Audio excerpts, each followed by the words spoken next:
तो आज का टॉपिक है अपना नेटवर्किंग, ठीक है। बहुत काम का है ये टॉपिक कि लिनक्स मशीन्स को आप आईपी असाइन कैसे करोगे, उनको पिंग कैसे करोगे, एसएसएच करके कैसे देखोगे। तो एसएसएच करने के भी हमारे पास दो मेथड होते हैं। एक तो हम कभी कभी आईपी डाल के एसएसएच करते हैं, कभी कभी किसी भी वीएम का या जो टारगेट आपकी मशीन है उसका होस्ट नेम डाल देते हैं। तो होस्ट नेम क्या होता है, उसका कोई एक यूनिक नेम होता है उस डोमेन के लिए जिसके थ्रू आप एसएसएच करते हो, ठीक है। अब यहाँ पे सबसे ज्यादा जो आईटी की जितनी भी डिवाइसेस हैं जो कि लॉजिकली कम्युनिकेशन करती हैं, ठीक है, तो उनका एक एड्रेस होता है जिसको आप क्या बोलते हो, आईपी। पूरा कम्युनिकेशन किसके बेस पे होता है, आईपी के बेस पे, ठीक है। तो मार्केट में अभी हमारे पास आईपी के दो वर्जन है, IPv4 एंड IPv6, ठीक है। तो एक क्वेश्चन यहाँ पे आता है कि यार IPv4 से अपना आईटी सब पूरा ठीक चल रहा है, तो वाई IPv6? IPv6 को आईटी में क्यों इंट्रोड्यूस किया गया है, क्या रीजन है उसका? आईपी लिमिटेशन, बिकॉज़ ये तो आईटी आ रहा है, आईपी तो कम ही पड़ रहा है।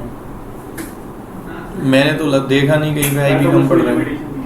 कोई लिमिटेशन नहीं है IPv4 की यार, पूरी दुनिया आईटी पे IPv4 तो आईटी आ रहा है ना, रिसर्च के लिए अरे तो आईटी करते हैं ना, सब नई टेक्नोलॉजी के साथ कंपैटिबिलिटी नहीं हो जाएगी। आईपी कम पड़ जाएंगे। आईपी जब आईटी आ जाएगा तो हर एक डिवाइस आईपी से कनेक्टेड होगा। ये IPv4 इनफ नहीं है। सही है, जब नेक्स्ट हो जाएगा तो मल्टीपल डिवाइस से नई टेक्नोलॉजी देखो रीजन आप लोगों का बिल्कुल ठीक है, आप पहुंच रहे हो वहां तक कि मतलब हमारे पास आईपीज क्या है अभी अवेलेबल नहीं है, लिमिटेड हो जाएगी। लेकिन कौन से आईपीज अवेलेबल नहीं है? Private IPs, public IPs.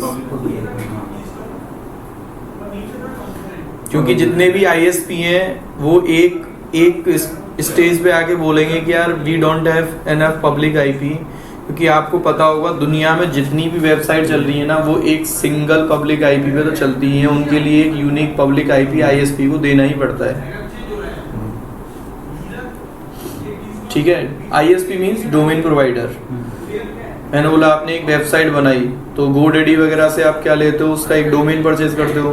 तो GoDaddy वालों ने क्या कर रखा होगा, लीज लाइन वगैरह ली हुई होंगी जहाँ पे उनको एक पब्लिक आईपी का वो पूल मिला होगा कि आप सारी वेबसाइट को यहाँ पे ऐसे करके होस्ट करोगे आप, ठीक है। तो IPv6 को इंट्रोड्यूस करने का एक ही मीनिंग है कि अभी ISPs के पास क्या है, पब्लिक आईपीज की जो ज़रूरत है वो एक नहीं हो पा रही पूरी, उसकी वजह से हम IPv6 को मार्केट में इंट्रोड्यूस कर रहे हैं। यहाँ पे IPv6 का ये बोला जाता है कि एक यूजर अगर 1 लाख के आसपास भी आईपी यूज करता है ना, तब भी IPv6 हमारा कंप्लीट नहीं होने वाला फ्यूचर के लिए। तो इसमें इतने एनएफ आईपी हैं कि पूरी दुनिया में हर एक यूजर भी इतने आईपी यूज करेगा ना, फिर भी हमारे पास सफिशिएंट आईपी है। तो आईटी जहाँ ख़त्म होगी या दुनिया जहाँ पे फिनिश होगी वहाँ तक IPv6 है हमारे पास, ठीक है।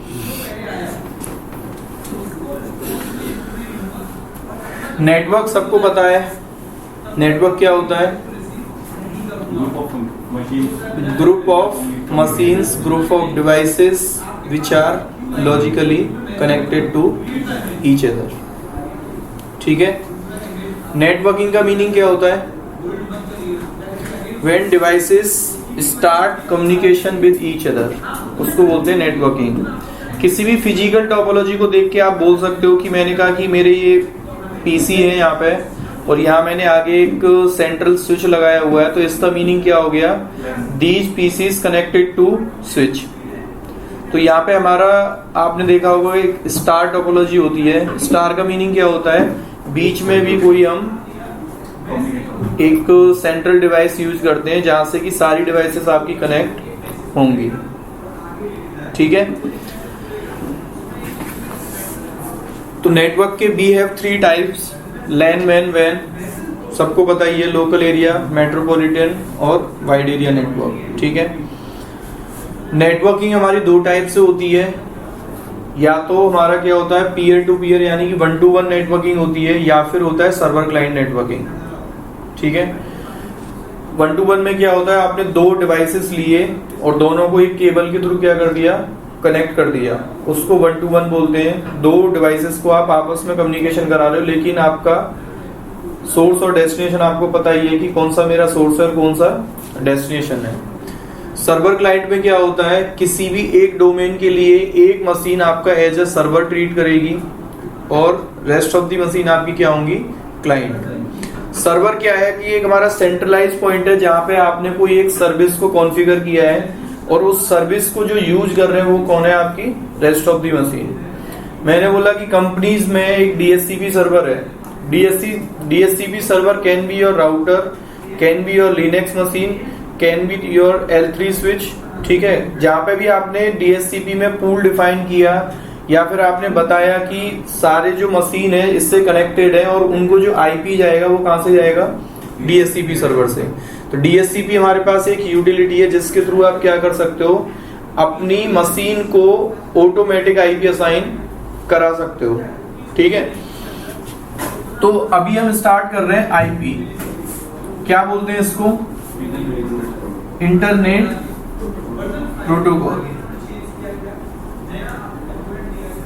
दो वर्जन हमारे पास मार्केट में अवेलेबल है IP के, IPv4 एंड IPv6।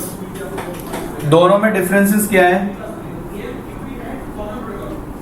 IPv4 हमारा कितने बिट का होता है, 32 बिट्स का होता है। IPv6 हमारा होता है, ठीक है, ये जो हमारा इसका फॉर्मेट जो होता है वो क्या होता है, डेसिमल फॉर्मेट में होता है ये। ठीक है, जो नंबर सिस्टम इसमें यूज हुआ है 32 बिट, वो क्या है हमारा डेसिमल नंबर सिस्टम। ठीक है, ये हमारा होता है किसमें, हेक्साडेसिमल में। यहाँ पे आपके क्या होते हैं, 4 ऑक्टेट होते हैं।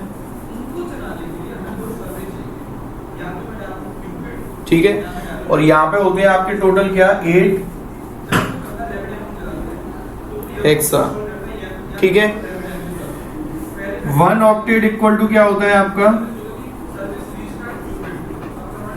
8 bits, 8 multiply by 4 equal to,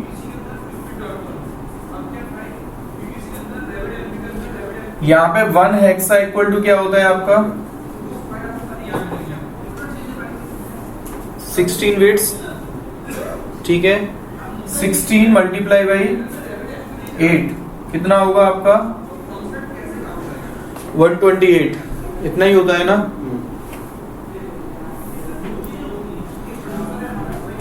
यहाँ पे हर एक ऑक्टेट को आप सेपरेट किससे करते हो, डॉट से। Every hexa separated by colon. ठीक है, तो ये डिफरेंसेस मैंने आपको बताए हैं, क्लियर।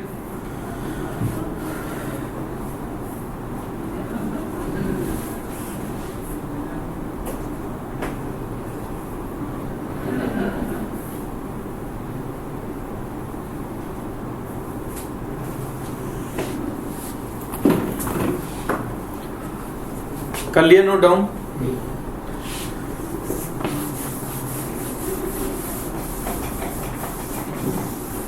एक पॉइंट और रह गया हमारा कि हर एक आईपी के मतलब एक सिंगल आईपी एड्रेस में मैंने बोला कि 4 ऑक्टेट होते हैं। वहीं अगर मैं बात करता हूं IPv6 के एक आईपी की अगर बात करता हूं तो वहां पे हमारे टोटल 8 हेक्सा होते हैं। ठीक है, तो मैंने बोला कि यार 4 ऑक्टेट है उसमें, तो उनका रेंज क्या होगा। तो एक ऑक्टेट का जो रेंज होगा मैक्सिमम 0 से लेके 255 तक। ठीक है, और यहाँ पे आपका मैक्सिमम क्या होता है 000 से, और हेक्साडेसिमल में आपको पता होगा मैक्सिमम नंबर क्या हो सकता है हमारा। हेक्साडेसिमल में 0 से 9 हमारा सिंपल डेसिमल नंबर सिस्टम ही होता है। ठीक है, और उसके बाद हमारा 10 को हम क्या बोलते हैं A, 11 को C, और 13 को 14 को बोलते हैं हम क्या, E, और 15 को F। तो मैक्सिमम जो आपका हेक्साडेसिमल में एक हेक्सा जो जाएगा आपका 4 टाइम F तक, ठीक है। ये हमारा 0 से लेके 255।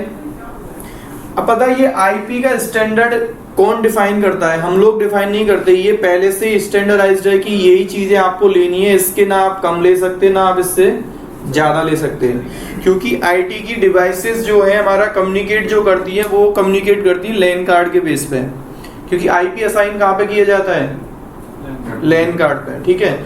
अब जो लैन कार्ड बनाने वाले जो ड्राइवर है ना, उनको पहले से ही पता है कि यार एक मार्केट में एक है, क्या नाम है जिसका, ऑर्गेनाइजेशन है जिसका नाम क्या है, आईना।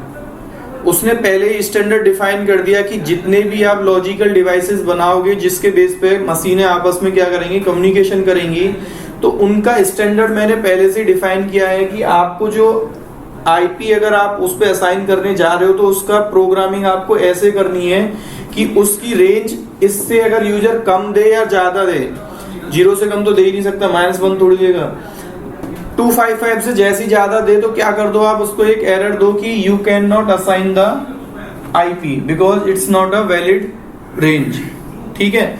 तो ये सब जिसने डिफाइन किया है इसको बोलते हैं इंटरनेट असाइन नेटवर्क अथॉरिटी, ठीक है। नेटवर्क या फिर नंबर अथॉरिटी भी बोलते हैं इसको, इंटरनेट असाइन नंबर अथॉरिटी, ठीक है। तो अब उसने स्टैंडर्ड दिया हमारे लिए कि IPv6 को आपको ऐसे यूज करना है और IPv4 को आपको ऐसे यूज करना है। तो मैं अभी बात कर रहा था आपसे एड्रेसेस की, ठीक है। तो एड्रेस में हमें बता देता हूं, जितनी भी लॉजिकल डिवाइसेस हैं उनके 2 ही टाइप के एड्रेस होते हैं, ये आप लोगों को भी पता है। एक को आप क्या बोलते हो, लॉजिकल एड्रेस, और एक को आप क्या बोलते हो,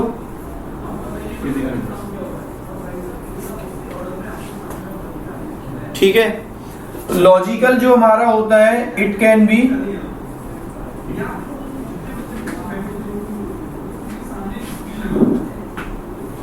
रिक्वायरमेंट अगर आपकी आई तो इट कैन बी चेंजेबल, ठीक है। बट फिजिकल जो होता है हमारा, ये क्या होता है,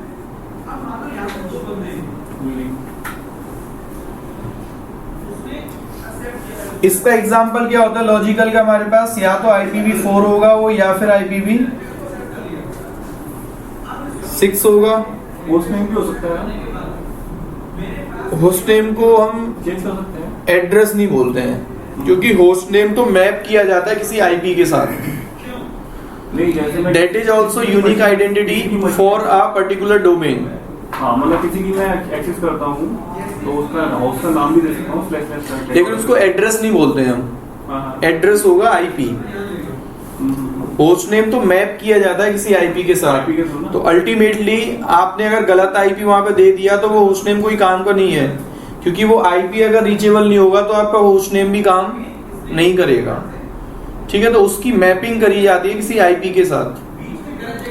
पूछो क्वेश्चन अभी। नहीं सपोज दैट मेरी मशीन है नेटवर्क में, मेरा होस्ट नेम राजेश है, एक्शन डोमेन पे राजेश मेरा एक होस्ट है, रतीश मेरे को एक्सेस करेगा, इसको मेरा आईपी नहीं पता है, ये क्या करेगा रन पे जाके / राजेश डॉलर कर देगा, तो ऑटोमेटिकली मैप हो जाएगा ना उसका आईपी जो DHCP से मुझे मिला होगा। नहीं, मैप अपने आप से नहीं होता, कहीं ना कहीं हमें कॉन्फ़िगरेशन फाइल में बताना पड़ता है कि ये वाला होस्ट नेम इस आईपी से मैप नहीं है। तो DHCP सर्वर क्या करेगा, आपको डायनेमिकली मेरी मशीन को एक आईपी देगा, रन टाइम पे आईपी थोड़ी देता है वो, जैसे मेरी मशीन आप आई आपकी मशीन, ठीक है, वो डायनेमिकली मुझे एक आईपी असाइन हो गया, वो ये भी लिखेगा ना स्क्रिप्ट में कि ये राजेश को ये आईपी दिया हुआ है, होस्ट नेम ये है इसका। सारी कॉन्फ़िगरेशन एडमिन करता है। एडमिन तो करेगा, एडमिन सारा काम तो करेगा, DHCP सर्वर का। कंपनीज में क्या होता है, अभी मैं बात करूंगा, DHCP से आईपी तो मिलता है, लेकिन आपके सिस्टम का जनरली हर केस में जब आप रिबूट देते हो ना, आईपी कभी चेंज नहीं होता।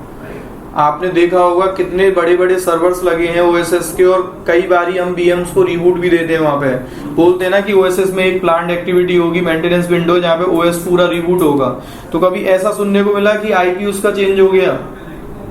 आपके OSS का जो पहले एक्सेस कर रहे थे वही तो आईपी होता है। तो यहाँ पे क्या करते हैं हम, जब भी सिस्टम की कमीशनिंग करते हैं ना, और जिसने DHCP सर्वर को कॉन्फ़िगर किया है वो क्या करता है, हर एक मशीन के मैक एड्रेस के साथ उसकी आईपी को क्या कर देता है, बाइंड कर देता है।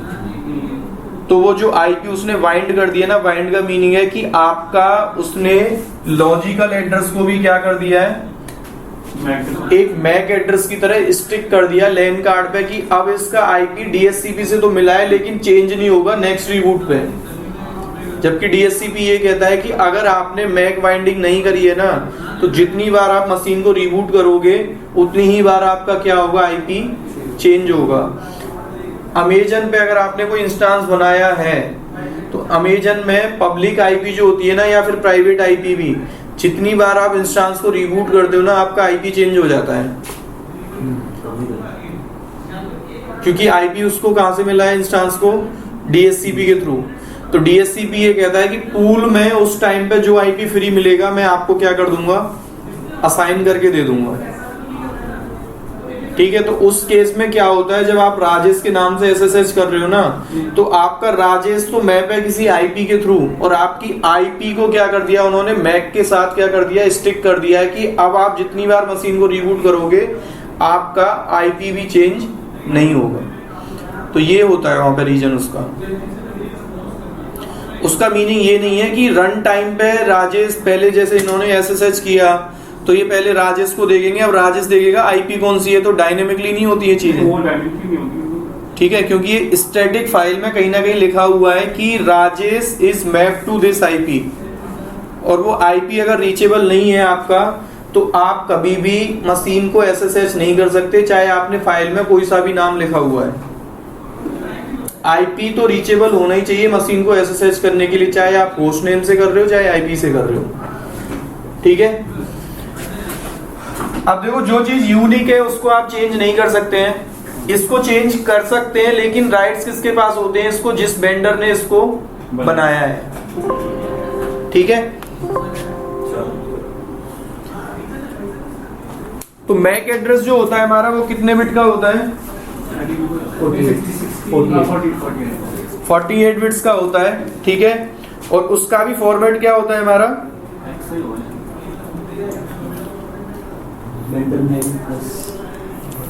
हेक्साडेसिमली होता है। ठीक है, उसमें भी कुछ रहता है कि आपके स्टार्टिंग के जो 24 बिट है वो मैन्युफैक्चर की होती है, और लास्ट के जो 24 बिट है वो क्या होते हैं हमारे,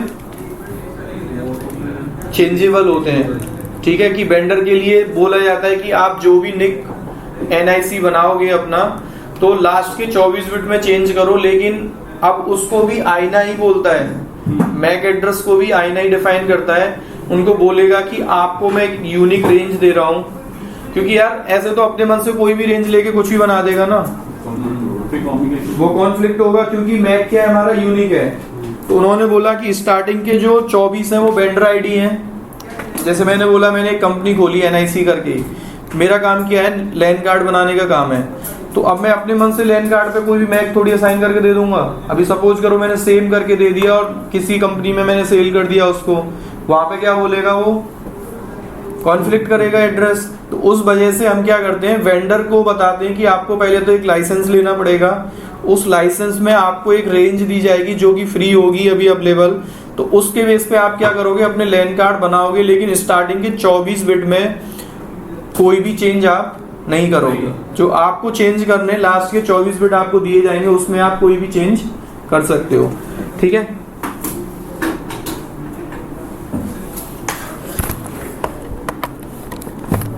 अब आईना ये बोलता है कि चारों ऑक्टेट जो आपके हैं, 4 ऑक्टेट आईपी में होते हैं, उनकी जो रेंज आप ले सकते हो 0 से लेके 255 तक आप ले सकते हो। ठीक है, अब इसमें भी उन्होंने बोला कि यार 255 ले सकते हो, लेकिन मेरे को क्या करना है, पूरी दुनिया को आईपी से मैनेज करना है। आईटी की जितनी भी बड़ी फील्ड है उसको पूरा मेरे को आईपी से मैनेज करना है।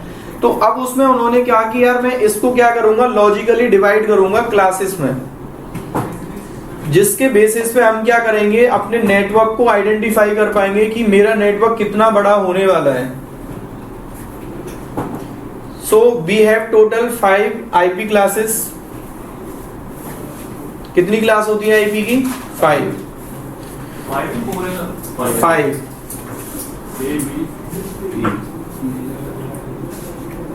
टेलीकॉम में हो, मैं एक्सपेक्ट ये कर रहा था कि आपको ये पता होगा। नहीं पता था, थोड़ा सा बड़े दिनों से आउट ऑफ है ना। ये देखो, अब तो मैं डर और डब्ल्यू किया। ये ऐसी चीजें हैं, आपको इनके टच में रहो चाहे ना रहो, ये हमेशा आपकी टिप्स पे होनी चाहिए। अगर टिप्स पे नहीं है तो कहीं ना कहीं आप अपनी नौकरी को लेके चिंतित हो जाएं कि कभी भी तलवार आपके ऊपर लटक सकती है। ठीक है, ये सारी चीजें ऐसी हैं, ओएस की नॉलेज, नेटवर्क की नॉलेज, बेसिक राउटर स्विच की नॉलेज, ये सारी चीजें आपको पता होनी चाहिए कि कोई नई टेक्नोलॉजी चल रही है तो इंटरनेट पे सब कुछ मिलता है। आपको कोई जरूरत नहीं है किसी से पूछने की what is cloud, what is DevOps, what is एनसिबल, what is OpenShift. Cloud पे लिखना है, इतने बड़े बड़े फोरम्स पड़े हैं, इतनी बड़ी बड़ी आपके राइटर बैठे हैं, वो लिख रहे हैं, यही काम है उनका, अपने पेज बनाना, पब्लिश करना, उससे पैसे कमाने का। ठीक है, तो अब आईपी क्लासेस ऐसा नहीं है कि आप अगर इंटरनेट पे डालोगे तो वहां पर रेंज नहीं मिलेगी आपको। ये टिप्स पे सारी चीजें आपकी होनी चाहिए, और वो होती है प्रैक्टिस के बाद। आप कॉन्टिन्यूसली चीजों को लेके क्या है, टच में है। ठीक है, so we have total 5 classes of IP address. Class A, class B, class C, class D और क्लास आपका ई। क्लास ए का जो रेंज होता है हमारा 0 से लेके 126। क्लास बी होता है हमारा 128 से लेके 191, 192 से लेके 223, 224 से लेके 239 और 240 से लेके 255। क्लास ए होता है हमारा 0 से, नहीं ऐसा कुछ नहीं है। क्लास ए जो हमारा हुआ 0 से लेके 126, क्लास बी जो हुआ हमारा 128 से लेके 191, क्लास सी 192 से 223 और क्लास डी होता है हमारा 224 से लेके 239, 240 से लेके 255 हमारा क्लास ई। ठीक है, अब देखो आईना ने ये बोला कि यार आप जब एंड यूजर को या प्रोडक्शन में जो रेंज यूज करोगे ना, वो आप 255 नहीं ले सकते। उसने बोला कि अगर आपको किसी भी लॉजिकल डिवाइस पे अगर आईपी आपको असाइन करके देना है तो आप कौन कौन से क्लास यूज कर सकते हो? बस क्लास ए का आईपी एड्रेस असाइन करोगे, या फिर क्लास बी का एड्रेस असाइन करोगे, या फिर क्लास सी का। तो इसका आप इन शॉर्ट बोल सकते हो कि यूज इसका कहां पे होता है? ओनली प्रोडक्शन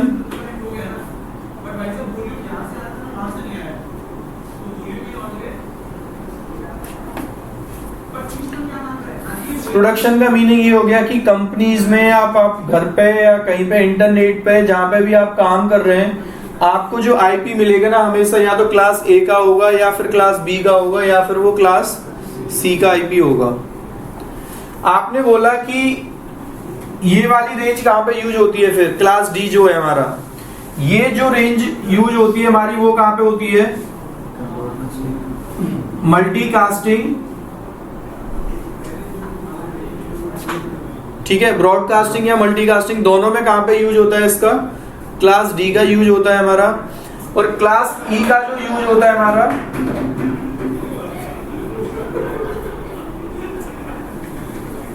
वो कहां पे होता है? रिसर्च एंड R&D इसको हम बोलते हैं। ठीक है, रिसर्च एंड डेवलपमेंट, यानी कि आईपी को लेके जितनी भी रिसर्च होती है, जितने भी प्रैक्टिकल किए जाते हैं R&D, ठीक है, वो कौन करता होगा? ऑब्वियसली आईना वाले ही करते होंगे। कि उन्होंने क्या करना है, किसी आईपी को लेके, मतलब रिसर्च का कहने का मीनिंग है कि किसी टेक्नोलॉजी में आईपी का यूज करना है तो उसमें आप आईपी को कैसे असाइन करोगे, क्या क्या रूल्स वगैरह, उनके अपना काम है, डिपार्टमेंट सेपरेट। लेकिन कभी भी आप लैन कार्ड पे ये वाली रेंज और ये वाली रेंज कभी भी असाइन नहीं कर सकते हो। मल्टीकास्टिंग ब्रॉडकास्टिंग का मीनिंग आपको पता है कि लाइव कॉन्फ्रेंसिंग वगैरह जितनी भी होती हैं उन पे भी एक आईपी हमारा चल रहा होता है, जितने भी चैनल्स वगैरह होते हैं तो या फिर आप बोल सकते हो पूरा रेडियो, जो रेडियो के आपके जितने भी चैनल्स हैं आपके 92, 93 जितने भी चैनल्स हैं सब हमारा मल्टीकास्टिंग रेंज में होते हैं वो, ठीक है। और आपके जो लैन कार्ड हो गए जितने भी, या जो भी डिवाइस जो कि लॉजिकली कम्युनिकेशन करेगी, वो हमारा होगा या तो क्लास ए का या बी का या क्लास सी का। अब बात आती है कि आप क्लास को आइडेंटिफाई कैसे करोगे कि गिवन आईपी एड्रेस कौन सी क्लास का है। तो हर एक आईपी का जो पहला ऑक्टेट होता है वो ये डिफाइन करता है कि प्रोवाइडेड आईपी एड्रेस कौन सी क्लास से बिलोंग करता है, ठीक है। जैसे कि मैंने एक आईपी डाला है यहाँ पे, लेट सपोज 172.255.0.1। लतेश जी कौन सी क्लास से बिलोंग करता है ये आईपी? Class B. यार गलत बता रहे हो आप पुरुषोत्तम जी, क्लास बी। आपका भी गलत है। हाँ सर, सही बताया है इन्होंने, क्लास बी का ही है, लेकिन कॉन्फिडेंस में नहीं हो। अगर मैंने गलत बोला तो आप चुप हो गए हो कि आपने थोड़ा डिफेंड नहीं किया कि यार गलत क्यों है, ठीक है। तो देखो इसका मीनिंग ये होता है कि किसी भी आईपी में जो पहला ब्लॉक होता है ना, ये पहला ऑक्टेट ये आइडेंटिफाई करता है कि आपका गिवन आईपी एड्रेस किस क्लास से बिलोंग करता है। आपके तीनों ऑक्टेट में रेंज कोई सा भी आ रहा है, मैंने क्या बोला था कि 0 से 255 रेंज होगी, और क्लासेस की जो रेंज होती है हमारी पहले ऑक्टेट पे ही डिपेंड करती है। पहला ऑक्टेट जहां पे लाई करेगा रेंज के बीच में, वही आपकी क्लास का आईपी एड्रेस वो हो जाएगा। तीनों ऑक्टेट में आप कुछ भी लो, कुछ भी का मीनिंग 255 तक, ठीक है। तो वो हमेशा क्या होता है हमारा क्लासेस डिफाइन करता है कि कौन सी क्लास से बिलोंग कर रहा है, ठीक है। तो 172 हमारा इस वाली रेंज में आ रहा था क्लास बी में, तो ये आईपी एड्रेस कहां से हो गया हमारा? क्लास बी से, ठीक है। जैसे कि अगर मैंने लिखा यहाँ पे कुछ भी 170.255, 169.1, तो ये भी हमारा कहां से? क्लास बी का ही है, ठीक है। अब देखो इसमें कुछ रेंजेस नॉलेज के लिए मैं बता देता हूं जो कि आप सिस्टम पे असाइन नहीं कर सकते हो। एक तो हमारा ये वाला होता है लूप बैक आईपी, जो 127 ब्लैंक छोड़ा वही है लूप बैक। हाँ वही मैं बता रहा हूँ, लूप बैक एड्रेस ये होता है हमारा क्या? 127.0. तो ये वाली रेंज हमारी रिजर्व है किसके लिए? लूप बैक एड्रेस के लिए। यानी कि आपको ये चेक करना है कि मेरा जो नेटवर्क इंटरफेस कार्ड है वो फंक्शनली वर्क कर रहा है या नहीं। तो उसके लिए हम सेल्फ टेस्टिंग करते हैं पहले कि हम अपने लूप बैक से रीचेबिलिटी है कि नहीं हमारी। तो वो आप एक आईपी डालते हो जनरली पिंग 127.0.0.1, तो वो क्या होता है हमारे लूप बैक का एड्रेस। लूप बैक का मीनिंग है लैन कार्ड। तो लैन कार्ड पे ये आईपी हमेशा परमानेंटली असाइन है। या तो आप खुद की आईपी डाल के पिंग कर लो अपने आप को, या फिर आप ये वाली आईपी भी डाल के पिंग करोगे ना 127.0.0.1, तो आपको रिप्लाई क्या आएगा वहां पे? यस, यानी कि वो आपका रेस्पॉन्स करेगा बिग पिंग कमांड से। तो उसका मीनिंग क्या होता है कि आपका लैन कार्ड वर्किंग में है, ठीक है। सर एक होती है अमीबा रेंज। अपीपा रेंज क्या होती है हमारी?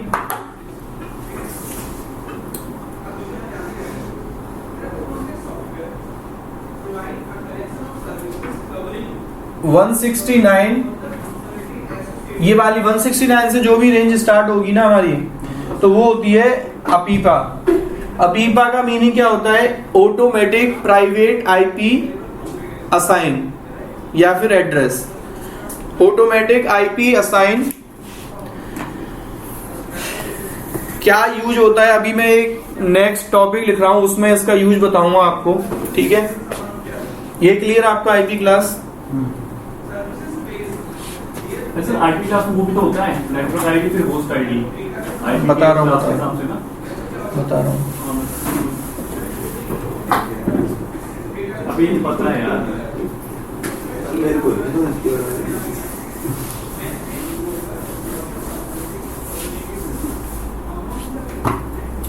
आई एम नॉट श्योर कि हम आज ये टॉपिक कवर कर पाएंगे नहीं, लेकिन आई एम ट्राइंग कि हम कवर कर लें, ठीक है। लेकिन ऐसा कोई टारगेट नहीं है कि आज ही मतलब खींच देना है, नहीं हुआ तो फिर कल यहाँ से आगे कंटिन्यू करेंगे हम लोग, ठीक है।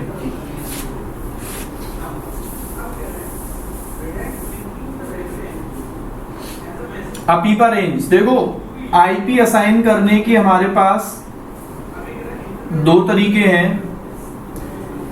एक तरीका है हमारा क्या, मैनुअल, और एक होता है हमारा क्या,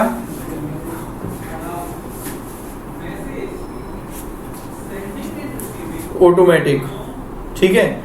मैनुअल का मीनिंग क्या होता है, अगर मैंने विंडो में आपको दिखाना है कि मैनुअल आईपी असाइन कैसे करोगे। विंडो में सबको आईपी असाइन करना आता है। यहाँ पे आपकी जितनी भी लिंक होती है या फिर जितने भी लॉजिकल आपके लैन कार्ड है वो आपको यहाँ पे दिखेंगे, ठीक है। तो आपका जो ईथरनेट है इस पे आपको राइट क्लिक करके किस में जाना है, प्रॉपर्टीज में जाके यहाँ पे जैसे IPv4 देना है तो IPv4 का ऑप्शन आता है। यहाँ पे अगर IPv6 आईपी देना है तो आपका IPv6 आता है, ठीक है। तो अभी आप IPv4 की प्रॉपर्टीज में जाओगे तो यहाँ पे दो तरीके हैं। You can get IP settings assigned automatically if your network support this capability। तो इस लाइन का मीनिंग ये है, if you have configured DHCP server then only you can assign automatic IP to your machine, otherwise you need to ask your network administrator for the appropriate IP settings। आपने बोला कि यार मेरे पास DHCP नहीं है और मैं जितने भी मशीन है उनको मैं क्या करता हूँ, मैनुअल IP असाइन करता हूँ। So in that case you have to contact with your system administrator and ask him what is the IP जिसको मैं यूज कर सकता हूँ, ठीक है। तो IP असाइन करने के दो तरीके हैं हमारे पास, obtain and IP address automatically. इसका मीनिंग होता है कि आपने बोला कि मैं मशीन को मैनुअल IP असाइन नहीं करना चाहता, IP जो असाइन होगी वो किससे असाइन होगी, we have DHCP server in our network. तो IP कौन प्रोवाइड करेगा, यहाँ पे क्या बोलते हैं इसको, डायनेमिक होस्ट कॉन्फ़िगरेशन या कंट्रोल प्रोटोकॉल, ठीक है। इसका यूज होता है हमेशा to provide automatic IP address to client machine. Client का मीनिंग क्या हो गया कि जितने भी रेस्ट ऑफ दी आपकी मशीन है नेटवर्क में जहां पे DHCP चल रहा है उसको छोड़ के सबको IP कौन असाइन करेगा, DHCP। कंडीशन क्या है कि उनका निक वर्किंग में होना चाहिए, NIC, और उसमें एक केबल आपकी लगी होनी चाहिए। अगर आपका मीडियम क्या है, वायरलेस है, ठीक है। अगर वायरलेस है तो वहां पे आपका वाईफाई इनेबल होना चाहिए और वाईफाई पे आपका DHCP का ऑप्शन कॉन्फ़िगर होना चाहिए, ठीक है। तो पहला वाला ऑप्शन जो है obtain and IP address automatically, वो बोलता है कि आपको जो IP असाइन करना होगा खुद से नहीं करना है, कौन करेगा, DHCP। अब देखो जो अपीपा रेंज भाई साहब पूछ रहे थे, तो इस केस में अभी मैंने बोला कि मेरे सिस्टम पे इंटरनेट भी नहीं चल रहा है। अभी तो इंटरनेट चल रहा है तो IP मेरा कहां से आ रहा होगा, मेरे राउटर से। मेरी मशीन को अभी विंडो वाली मशीन पे मैं IP चेक करूंगा अभी CMD में जाके IP config/all कमांड चला के, तो उसको जो IP मिल रहा होगा जिस ISP का मैंने इंटरनेट लगाया हुआ है यहाँ पे, वहां से क्या होगा, मेरे को IP एक मिल रहा होगा, ठीक है। लेकिन मैंने बोला कि यार इंटरनेट नहीं चल रहा है और मैंने फिर भी DHCP का क्या कर रखा है, चेक कर रखा है, तो फिर भी तो मेरी मशीन को एक IP मिलना चाहिए। तो यहाँ पे क्या होता है कि एक अपीपा रेंज होती है 169 कि आपने DHCP का ऑप्शन चेक कर रखा है और फिर भी आपकी मशीन को एक DHCP के पूल से अपने आप से एक ऑटोमेटिक IP असाइन होता है, जिसको आप बोलते हो अपीपा IP या फिर अपीपा रेंज। तो वो IP हमेशा आपको मिलेगा, आप घर पे जाके देख सकते हो 169 के रेंज का, ठीक है। नेक्स्ट है हमारा क्या, मैनुअल IP। तो मैनुअल जब आप IP असाइन करोगे तो आपको ये वाला ऑप्शन लेना पड़ेगा and you have to ensure that what will be the valid IP।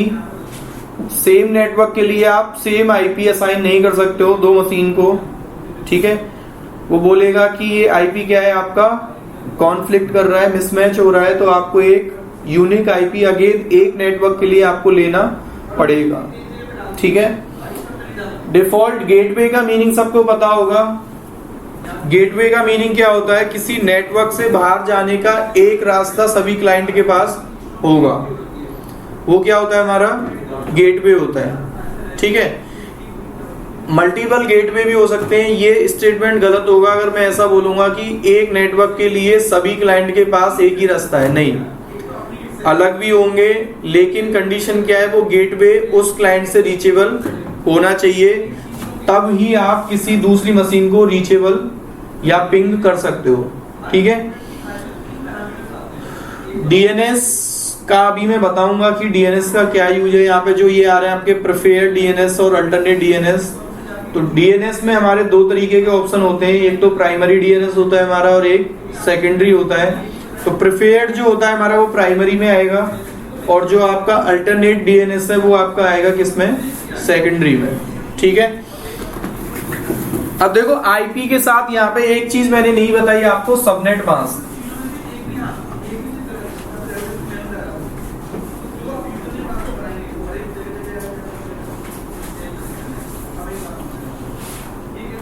Subnet mask का मीनिंग क्या होता है? तो ये उससे नेटवर्क, जो नेटवर्क आईडी है, एक डेफिनेशन लिख लो थोड़ी सी।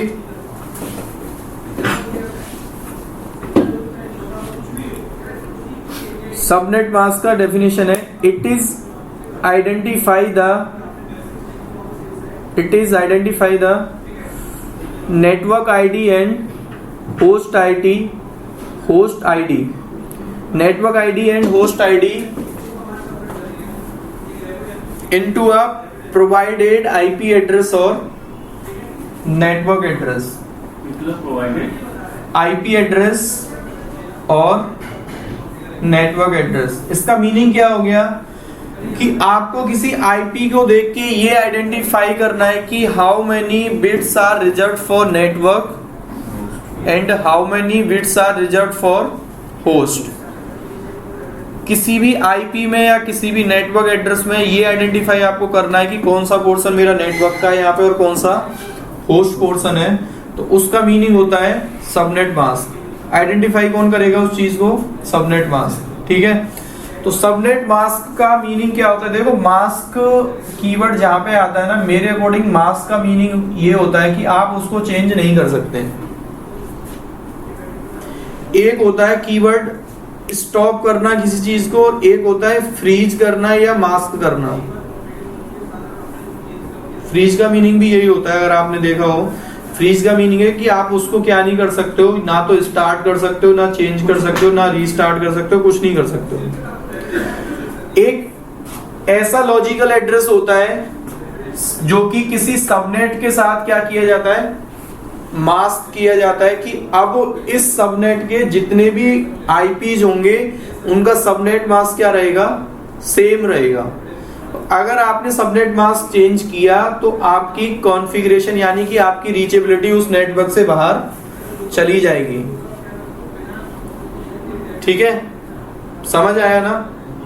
मैंने बोला कि या फिर आपके नेटवर्क की मैं बात करता हूं, आपने जितने भी नोड इंटीग्रेट करे होते हैं, एक क्या होते हैं तुम्हारे यहाँ? कुछ रीजन वगैरह होते हैं ना, क्लस्टर रीजन कुछ भी होते हैं ना, तो उसमें आप हमेशा जितनी भी बीएससी है सबके आईपी और सबनेट मास्क आपके सेम रहते हैं। क्यों रहते हैं? कि अगर आपने जैसे सबनेट मास्क उसका चेंज किया, सबनेट मास्क को ही हम प्रीफिक्स बोलते हैं। ठीक है, स्लैश करके जो चीज लिखते हो ना, /24 /16 /8, उसका मीनिंग क्या होता है? प्रीफिक्स। या फिर उसको बोलते हैं हम क्या? CIDR value. ठीक है, तो अभी के लिए मैं ये बता रहा हूं आपको, सबनेट मास्क भी हमारा 32 बिट का होता है। इसमें भी 4 ऑक्टेट होते हैं and every octet separated by dot. ठीक है, एग्जाम्पल क्या होता है? अगर मैंने बोला कि क्लास A का बाय डिफॉल्ट सबनेट मास्क क्या होता है? 255.0.0. इसको ही आप क्या लिख सकते हो? /8 क्या है हमारी यहाँ पे? CIDR वैल्यू और प्रीफिक्स। CIDR का मीनिंग क्या होता है यहाँ पे? Classless inter domain routing. ठीक है, क्लासलेस का मीनिंग देखो ये होता है कि क्लास फुल हम जनरली बोलते हैं कि अगर आपने किसी आईपी के साथ, मैंने बोला कि क्लास ए का आईपी है, देखो आपने यहाँ पे क्लास ए का आईपी असाइन किया 10.0.0.1, ठीक है। क्लास ए का आईपी एड्रेस है, क्यों है? 10 है। अब इसका जो सबनेट मास्क होगा ना, आप जैसे ही टैप करोगे ना अपने आप से आ जाएगा वो। तो इस एड्रेस को बोलते हैं हम क्लास फुल एड्रेस, क्योंकि सिस्टम ने अपने आप समझ लिया कि यार पहले ऑक्टेट में 10 यानी कि वो कहां जा रहा है? क्लास ए में जा रहा है, और क्लास ए का उसने by default subnet mask assign करके दे दिया। तो मैं इस पे ये एड्रेस भी तो ले सकता हूं। मैंने बोला कि मेरे को यहाँ 128 लेना है, किसी भी एड्रेस के क्लास फुल रेंज को छोड़ के आप जो भी सबनेट मास्क असाइन करते हो उसके साथ, वो हमारा आता है किसमें? क्लास लेस में। ये वही है ना, ये तो पता है। ठीक है, इसका मीनिंग क्या हो गया? या तो आप ये मान लो कि एक आपने होस्ट बिट को ऑन कर दिया है यहाँ पे, यानी कि अगर आप इसका बाइनरी करोगे ना, तो बाइनरी इस वाले ऑक्टेट का क्या आएगा? 1 और 7 टाइम्स 0। ठीक है, तो उसका मीनिंग ये हुआ कि आपने होस्ट पोर्शन को कन्वर्ट किया है किसमें? नेटवर्क पोर्शन में। तो जब आप ये वाला चेंज करते हो ना, उसको हम बोलते हैं आपने उस आईपी को क्या बनाया है? क्लास लेस बनाया मैनुअली। तो अब इसका सबनेट मास्क क्या हो जाएगा? /9। एग्री करते हो ना? अभी हमने क्या लिखा है? 255.128.0.0। तो इसका अभी जो सबनेट मास्क होगा वो होगा आपका /9। ठीक है, क्लासलेस का मीनिंग समझ आ गया। और इंटर डोमेन का मीनिंग होता है कि किन्हीं दो नेटवर्क के बीच में कम्युनिकेशन होगा। तो हमेशा जो एक सबनेटिंग जब करी जाती है ना, वो क्लास फुल पे कभी सबनेटिंग नहीं होती। सबनेटिंग हमेशा होती है किस पे? क्लास लेस पर। /8 का तो कोई मीनिंग नहीं हुआ। /8 हमारा एड्रेस हुआ क्लास फुल। /8, /16, /24 ये हमारे तीनों CIDR वैल्यू जो होती है वो हमेशा क्लास फुल को आइडेंटिफाई करती है। इनको छोड़ के अप टू /30, क्योंकि जो सबनेटिंग कर सकते हैं हम /30 तक ही कर सकते हैं, उसके ऊपर आप सबनेटिंग नहीं कर सकते, क्योंकि आपके पास अवेलेबल होस्ट नहीं आते हैं वहां पे। पॉइंट टू पॉइंट हो जाएंगे, पॉइंट टू पॉइंट हो जाएंगे। ठीक है, क्योंकि हर एक नेटवर्क की एक नेटवर्क आईडी होती है जो कि ये आइडेंटिफाई करेगी कि जैसे उनके चाइल्ड क्या हो गए, वैलिड आईपी उसमें जो आएंगे कि गिवन आईपी कौन से नेटवर्क से बिलोंग करता है, उसका यूज होता है क्या? Network ID. ब्रॉडकास्ट आईडी क्या होती है हमारी? जनरली जो सबसे लास्ट वाला एक वैलिड आईपी होता है उसको हम ब्रॉडकास्ट आईडी बोलते हैं। किसी भी सबनेट का सबसे लास्ट वाला आईपी वो हमारा ब्रॉडकास्ट आईडी होता है। यूज क्या होता है उसका? जनरली आपको कोई ऐसा मैसेज जो कि सारे क्लाइंट को, पूरे नेटवर्क को क्या करना है? भेजना है, तब हम क्या करते हैं? ब्रॉडकास्ट आईडी का यूज करते हैं। ठीक है, गेटवे क्लियर है आपका, CIDR वैल्यू क्लियर है, क्लास लेस क्लास फुल का कॉन्सेप्ट क्लियर है। अगर सर हम 128 की जगह 64 लिखते तो 64 नहीं लिख सकते हैं, क्योंकि वो 8 है तो ये 7 हो गया। नहीं, क्लास देखो सबनेट मास्क आप अपने मन से असाइन नहीं कर सकते वो हो। तो मैं समझ गया। ठीक है, वो क्यों नहीं ले सकते? अगर 64 का बाइनरी करके दिखाओ पहले मेरे को, क्या आएगा? 6 है, 2⁻6 तो नहीं, बाइनरी करके दिखाओ 8 बिट के रिप्रेजेंटेशन में। 8 बिट है ना। हाँ, आप भी करो। 64 था ना। हाँ, अभी आपको खुद ही आंसर पता चल जाएगा कि क्यों नहीं ले सकते हम 64।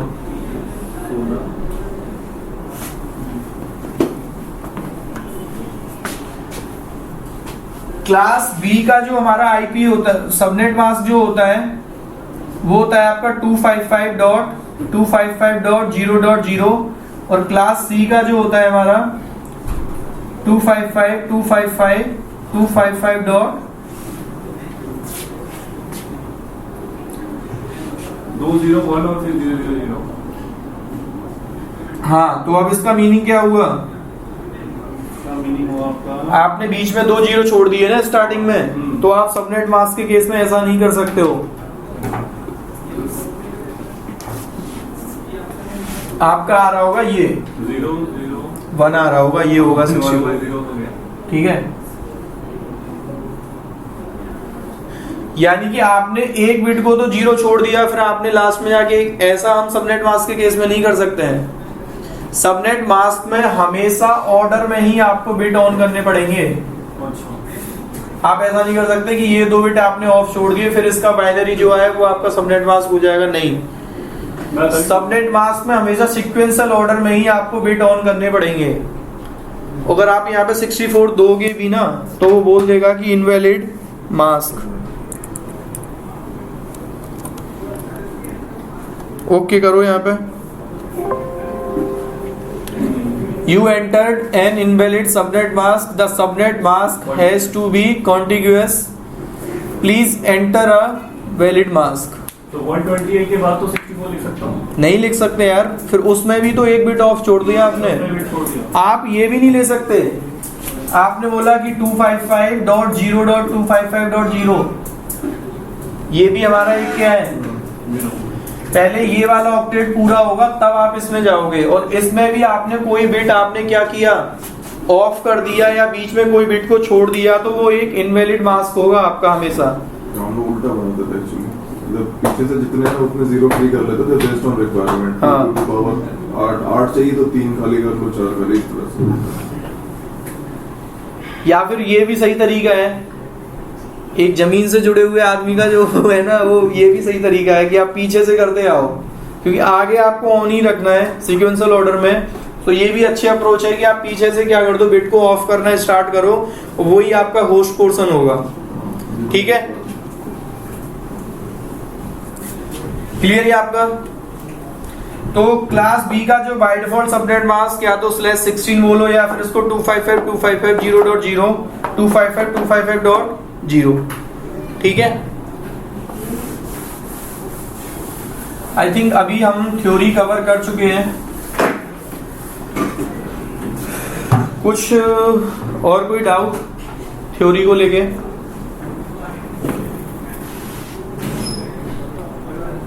क्लियर है? ठीक है, अब चलते हैं हम अपने प्रैक्टिकल पार्ट पे। अब मैं आपको बता देता हूं, लिनक्स में एक नेटवर्क मैनेजर नाम की सर्विस होती है। लिनक्स में नेटवर्क मैनेजर नाम की जो सर्विस होती है, जो कि पूरे आपके नेटवर्क की प्रोफाइल को क्या करती है, मैनेज करती है। ठीक है, तो स्लाइड में हमने सबसे पहले उसी के बारे में लिखा हुआ है, describing network manager concept. Network manager, एक बार थोड़ा सा इसको इंक्रीज कर लेते हैं। Network manager is a daemon that monitors and manage network settings. ठीक है, in addition to the daemon there is a GNOME notification area applet providing network status information, command line and graphically tools to talk network manager and save configuration files in the /etc sysconfig network-script। तो network की जितनी भी configuration होती है Linux में कहां पे मिलेगी आपको, /etc के अंदर, sysconfig के अंदर, नेटवर्क स्क्रिप्ट्स के अंदर। पाथ को याद कर लेना, इंटरव्यू में पूछ लेते हैं। ठीक है, इस वाली डायरेक्टरी के अंदर आपका नेटवर्क की जितनी भी कॉन्फ़िगरेशन फाइल्स होती है कहां पे मिलेंगी आपको, etc के अंदर, sysconfig network-script के अंदर। ठीक है, हर एक RHEL के रिलीज में सेम है पाथ, चाहे आप 6 में करो, चाहे 5 पे, चाहे 7, चाहे 8। ठीक है, अब यहां पे एक कॉन्सेप्ट आता है कि लिनक्स में डिवाइस का मीनिंग क्या होता है। लैन कार्ड नहीं बोला जाता उसको, यहां पे बोला जाता है डिवाइस। ठीक है। तो a device is a network interface. Network interface क्या हो गया आपका? एनआईसी कार्ड या फिर लैन कार्ड आपका, ठीक है। जो नेटवर्क इंटरफेस कार्ड है उसको ही क्या बोलते हैं हम यहाँ पे? डिवाइस बोलते हैं। ए connection is a collection of setting that can be configured for a device. अभी एक कीवर्ड आप यूज करोगे यहाँ पे, क्या? कनेक्शन। सॉरी, कनेक्शन का मीनिंग है कि collection of settings that can be configured for a device. आप क्या करोगे? हर एक डिवाइस या हर एक लैन कार्ड के लिए कनेक्शन का नेम दोगे और वो कनेक्शन नेम ही आइडेंटिफाई कर रहा है कि आपने इस पर्टिकुलर एनआईसी को कौन कौन सी सेटिंग्स प्रोवाइड करी हुई है, कि उसको IPv4 मिलेगा या IPv6 मिलेगा, उसका गेटवे क्या होगा, DNS क्या होगा। वो आप किस पे? इंटरफेस पे डिवाइड नहीं कर रहे हो, किस पे कर रहे हो? एक उसको कनेक्शन नेम दे रहे हो और यहाँ पे आप सेटिंग्स असाइन कर रहे हो उसको, ठीक है। Only one connection can be active for any one device at a time. Connection आप मल्टीपल बना सकते हो। आपने बोला कि मेरे ऑफिस का जो नेटवर्क होता है ना, वो होता है 10 की रेंज का, तो एक कनेक्शन आपको 10 के लिए बनाना पड़ेगा। किसके लिए? एक इंटरफेस के लिए। लैन कार्ड तो लैपटॉप में आपके एक ही है, लेकिन आप कभी काम करते हो एरिक्सन के ऑफिस में, कभी चले जाते हो TCS के नेटवर्क पे और कभी चले जाते हो आप हुवावे, वोडाफोन, जहां पे भी जाते हो, ठीक है। तो आपके 4 प्रोफाइल आप एक इंटरफेस के लिए बना सकते हो, 4 कनेक्शन, लेकिन एक बार में आप एक ही कनेक्शन को क्या कर सकते हो? एक्टिव कर सकते हो। उस लाइन का मीनिंग ये है, ठीक है। मल्टीपल कनेक्शन में exist for use by different devices और to allow a configuration to be altered for the same device.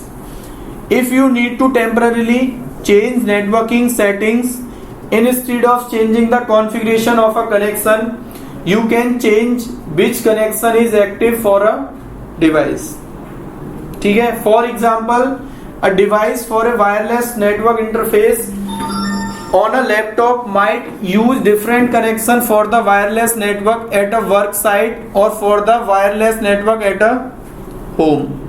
ये बोल रहा है कि भाई आप जो वायरलेस की सेटिंग यूज कर रहे थे ना, वो हो सकता है आपकी वर्क साइट यानी कि कंपनी में कुछ और हो, और आपने घर पे जो ISP का कनेक्शन लिया हुआ है उसने आपको सेटिंग्स और कुछ बता रखी हो, क्योंकि हो सकता है कंपनी में कुछ आपको एक अलग से कुछ सिक्योरिटी की भी पैरामीटर इनेबल करने पड़ते हो, वो घर पे आपके नहीं है। तो वो कह रहा है कि आप टेम्पररीली क्या कर सकते हो? उसको आप चेंज कर सकते हो without changing the configuration file. Linux में कॉन्फ़िगरेशन फाइल में कोई चीज लिखी हुई है तो उसका मीनिंग होता है परमानेंट, और आपने टर्मिनल से कोई कमांड फायर करके अगर काम कर दिया है तो उसको जनरली हम बोलते हैं कि आपने टेम्पररी बेसिस पे क्या किया है? उसको चेंज किया है। नेक्स्ट रिबूट में अगेन फाइल को ही वो रीड करेगा। तो फाइल को रीड करने का ये सब सारे काम जो होते हैं हमारे मैनेज करने का, पूरे नेटवर्क को जो मैनेज करता है लिनक्स में, वो है आपका नेटवर्क मैनेजर, ठीक है। Each connection has a name or ID that identifies it। Connection का क्या बोल रहा है कि आपको एक नेम देना पड़ेगा या फिर उसको एक ID ही बोलते हैं हम, जिसको कि वो आइडेंटिफाई करता है। गिर गया कोई लगता है, ठीक है। अब हमारे पास IP असाइन करने के 2 तरीके हैं, या तो आप फाइल मेथड से IP असाइन कर दो, या फिर होता है हमारे पास एक कमांड मेथड। तो RHEL 7 में एक नया टूल इंट्रोड्यूस हुआ है, कौन सा? NMCLI। इसको बोलते हैं क्या? Network manager command line interface.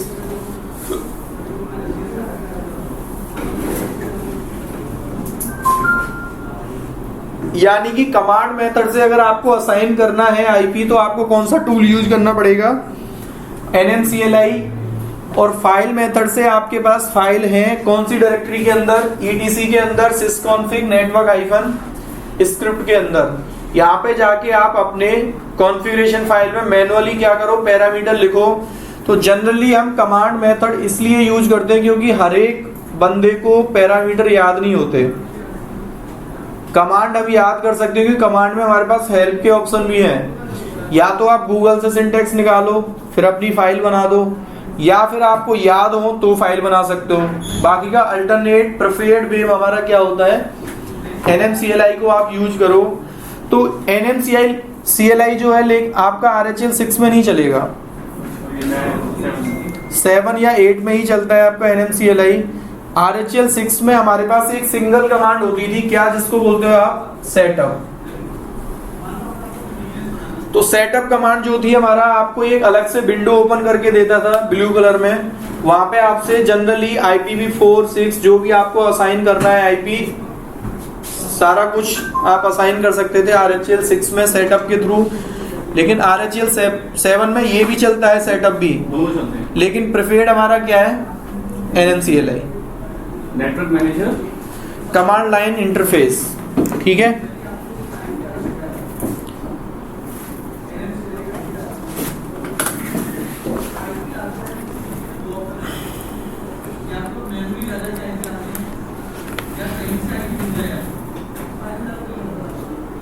Sir भी नेटवर्किंग पढ़ा रहे हैं आज।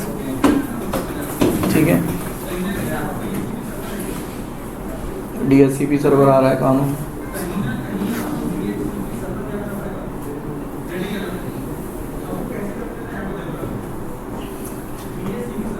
अच्छा, सर्वर ही बनाना बता रहे हैं वो, IP असाइन नहीं, DHCP सर्वर कॉन्फ़िगर कैसे करते हैं। कौन सी क्लास में? ये तो RSC वाला बैच चल रहा है।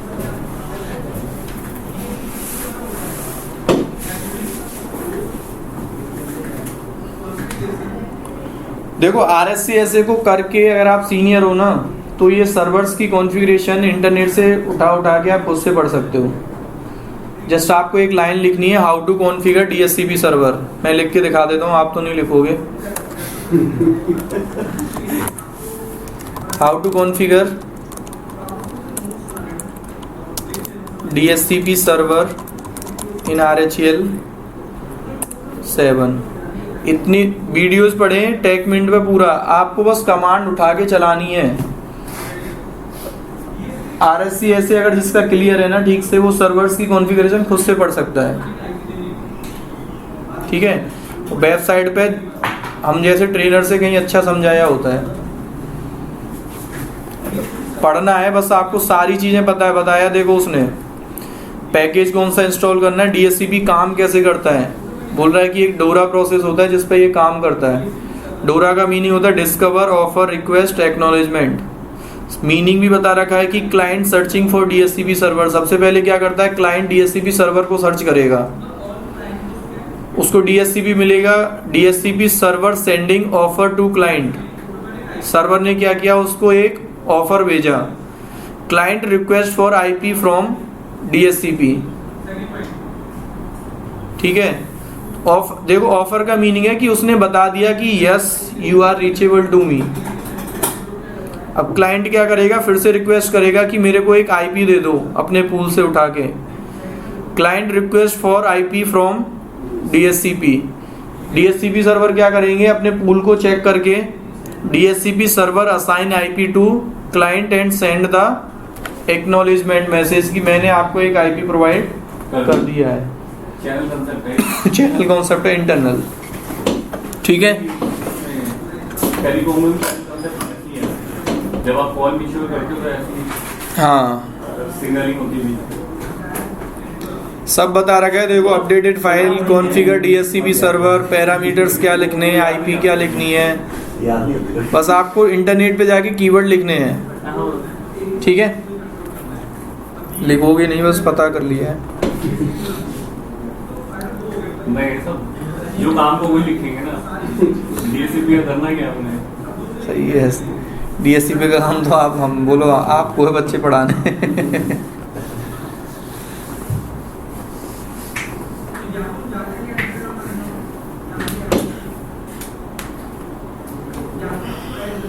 मैं पहले था जब एयरसेल में था ना, तब मेरा कॉन्फ़िग करता था IP।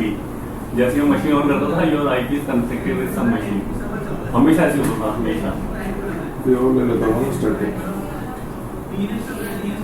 फिर मैंने IT वाले को बोला, वो तो गधा था, उसको कुछ पता होता था नहीं, कहता रीस्टार्ट कर लो मशीन। रीस्टार्ट बोलो, हर एक चीज का सॉल्यूशन थोड़ी है। मैंने कर लेता हूँ।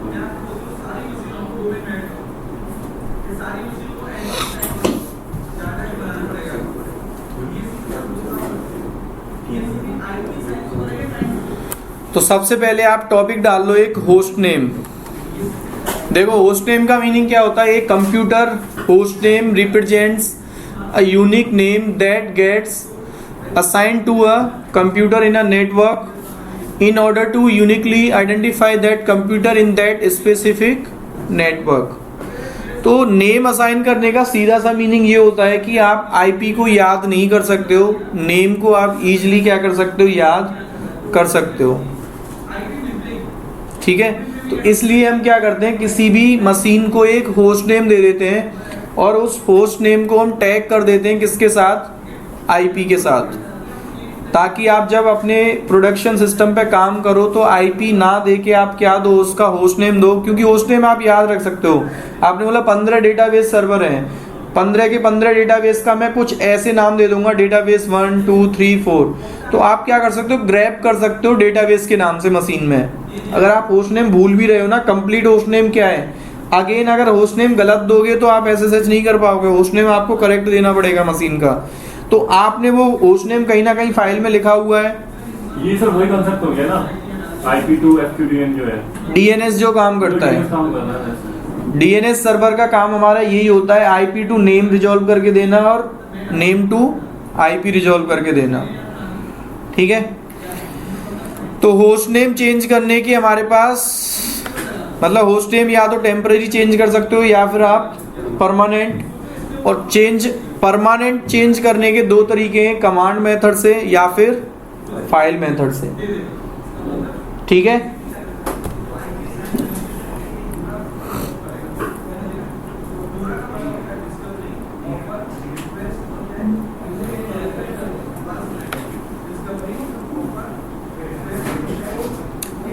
Discovery request offer acknowledgement.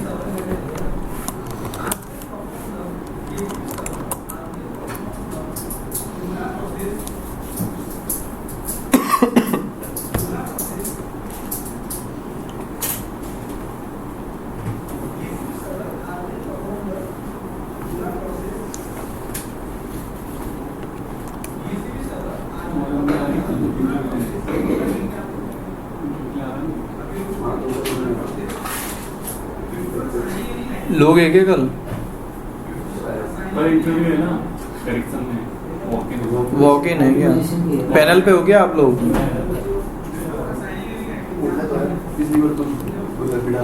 सबसे पहले होस्ट नेम चेक करने की कमांड क्या होती है हमारे पास, होस्ट नेम। ठीक है, टेम्पररी अगर आपको देखो चेंज करना है होस्ट नेम तो क्या करोगे आप, station1.example.com। ये हो गया कि आपने अभी टेम्पररी क्या कर दिया, इसको चेंज कर दिया बस। ठीक है, टेम्पररी का मीनिंग ये नहीं हुआ कि आपने क्या किया है, परमानेंट नहीं हुआ ये। लेकिन आप जैसे यहाँ से एग्जिट करोगे और फिर से आप टर्मिनल ओपन करोगे तो अगेन आपका, लेकिन नेक्स्ट रिबूट पे क्या हो जाएगा, ये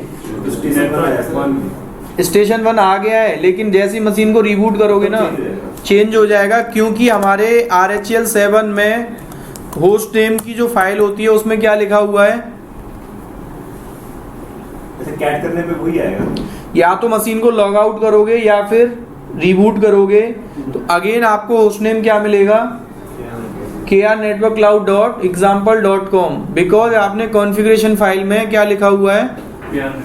तो आपसे ये भी क्वेश्चन पूछ लेंगे कि ETC होस्ट नेम में या फिर होस्ट नेम की कॉन्फ़िगरेशन फाइल कहाँ पे होती है, कहाँ पे परमानेंट आप डिफाइन करते हो। ठीक है,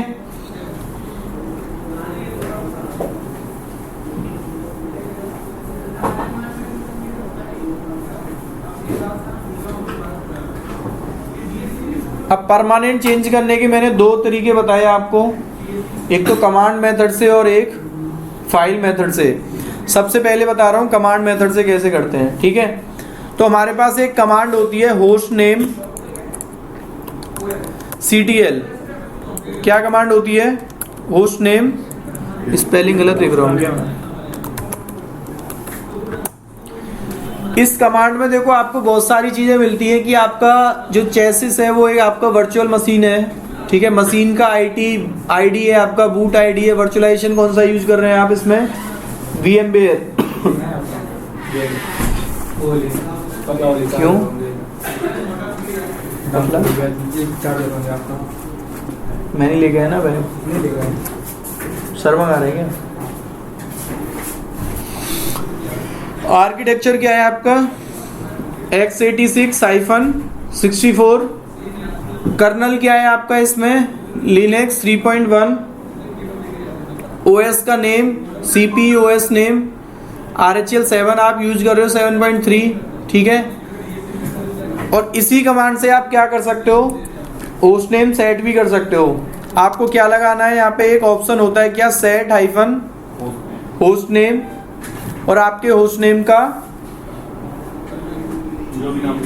जो भी नाम आपको देना है। तो मैंने यहाँ पे क्या दे दिया, server.example.com। लेकिन देखो आप यहाँ पे तो हो गया, लेकिन आपने बोला कि यार यहाँ चेंज नहीं हो रहा है, तो इसको करने के दो तरीके हैं।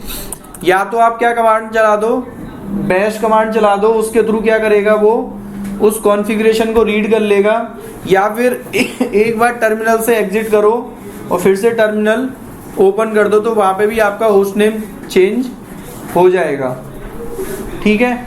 सेम आप फाइल में जाके देखोगे क्या हो गया वहाँ पे। बैश क्यों चलाया आपने? बैश इसलिए चलाया क्योंकि हमारा होस्ट नेम अभी बैकएंड में चेंज हुआ है, हमें टर्मिनल पे भी उसको रिफ्लेक्ट कराना है। तो बैश कमांड चलाओ। बैश क्या करेगा, उसको सेल को फिर से इनिशियलाइज करके आपको कॉन्फ़िगरेशन के चेंजेस दे देगा यहाँ पे। तो ये परमानेंट चेंज हुआ है ना अभी? हाँ, ये परमानेंट चेंज हो गया क्योंकि फाइल में क्या लिखा हुआ है अब, server.example.com, और आप यहाँ पे होस्ट नेम करके भी चेक कर रहे हो। तो होस्ट नेम का और फाइल का जो आपका FQDN मशीन को रिबूट करूंगा तो भी यही आएगा, या लॉग आउट करोगे मशीन से तो भी यही आएगा, फिर दूसरे यूजर से लॉगिन करो या इसी से लॉगिन करो फिर से, फिर भी आपका होस्ट नेम यही मिलेगा आपको, ठीक है। क्लियर? अब मैंने बोला कि आप अपनी मशीन को नाम से पिंग कैसे करोगे, तो हमारे पास एक कॉन्फ़िगरेशन फाइल होती है, क्या बोलते हैं जिसको हम etc host, ठीक है। तो उस फाइल में जाके आप क्या करो, अपने होस्ट नेम को क्या कर दो, टैग कर दो अपनी मशीन की IP के साथ। इफ कॉन्फिग कमांड से क्या चेक करते हो आप, मशीन की IP चेक करते हो, ठीक है। तो IP आप जैसी चेक करोगे तो आपको क्या IP मिल रहा है यहाँ पे,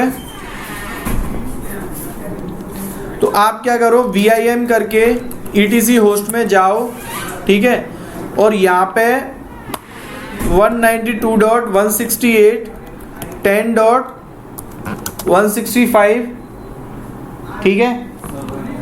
और अपने मशीन का नाम आपने बोला server.example। आपने बोला कि एक तो मशीन मेरी इससे भी एक्सेसिबल हो, आपने बोला कि ये मेरा क्या है, सर्वर 1 है, या फिर मैंने बोला कि ये मेरी मशीन किसकी है, जो नेम, या देखो इन नेम्स को बोलते हैं हम शॉर्ट नेम, ठीक है, और इसको बोलते हैं FQDN, fully qualified domain name. तो इसमें डोमेन आपका क्या हो गया, example.com, और FQDN आपका पूरा क्या हो गया, शॉर्ट नेम क्या हो गया मशीन का, या फिर प्रोडक्शन, ठीक है। मशीन को सेव करके आओ बाहर। अभी कंफ्यूज नहीं होगा, दोनों नाम हो गए, होस्ट सर्वर 1 भी हो गया, प्रोडक्शन करो ना, पिंग करो सर्वर, नाम से रिप्लाई आ रहा है आपका, किस IP से आ रहा है, आपकी मशीन से ही। आपने कहा प्रोडक्शन, तो आप एक तरीके से आपने क्या किया, अपनी मशीन के होस्ट नेम के अलियास बना दिए। आपने बोला कोई एंड यूजर मेरी मशीन को सर्वर के नाम से, सर्वर 1 के नाम से भी एक्सेस कर सकता है, प्रोडक्शन के नाम से भी एक्सेस कर सकता है, और server.example.com भी लिखेगा तो उससे भी मेरी मशीन क्या होगी, एक्सेसिबल।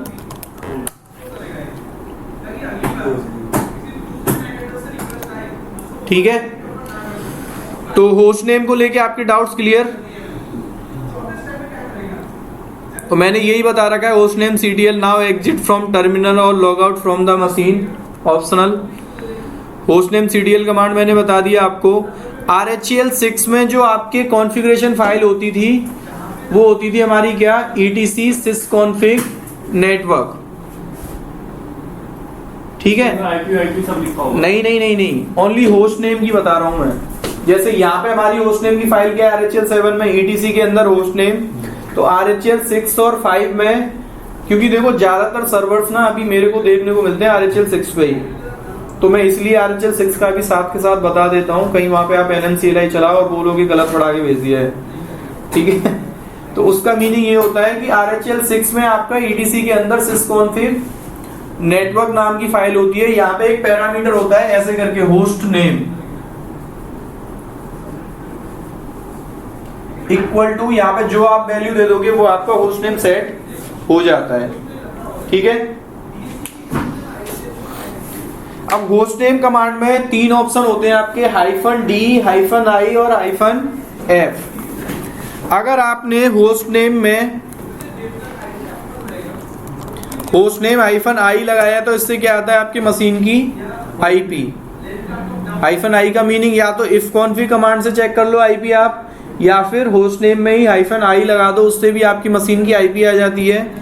-d ऑप्शन से आता है आपका डोमेन क्या है, और -f से आपका आता है fully qualified domain name, FQDN। Sir वो आपने कहाँ पे चेंज किए थे वो IP और वो IP और etc होस्ट, होस्ट के नाम पे चेंज किया ना, ये वाली फाइल होती है, कैट करोगे आप etc होस्ट, यहाँ पे आपने ऐड किया था ना इसको। हाँ। तो देखो अब आपके पास जब 100 मशीन होंगी ना, तो आप इसी फाइल में से ग्रैब करो। आपने बोला यार मेरे को सर्वर 1 पे जाना था, सर्वर मेरे को याद है बस, तो आप क्या करोगे, वो बता देगा कि सर्वर के नाम से ये चीजें आ रही हैं उसके पास। अगर etc होस्ट आपकी बहुत बड़ी है और आपने बोला कि यार मेरे को डेटाबेस याद है उसका होस्ट नेम की, वो डेटाबेस के सर्वर से, और आपको ये भी पता है कि डेटाबेस के से ही उसका स्टार्टिंग जो है होस्ट नेम की है, तो क्या ग्रैब कर लो, etc होस्ट में से डेटाबेस को ग्रैब कर लो और उसका आपको IP भी मिल जाएगा और होस्ट नेम भी मिल जाएगा, ठीक है। और आपने कोई ऐसा IP अगर दे रखा है जो रीचेबल नहीं है, जैसे मैंने डाला यहाँ पे पिंग सर्वर A, इसको सर्च किया मैंने, तो वो आपका क्यों हो रहा है ये,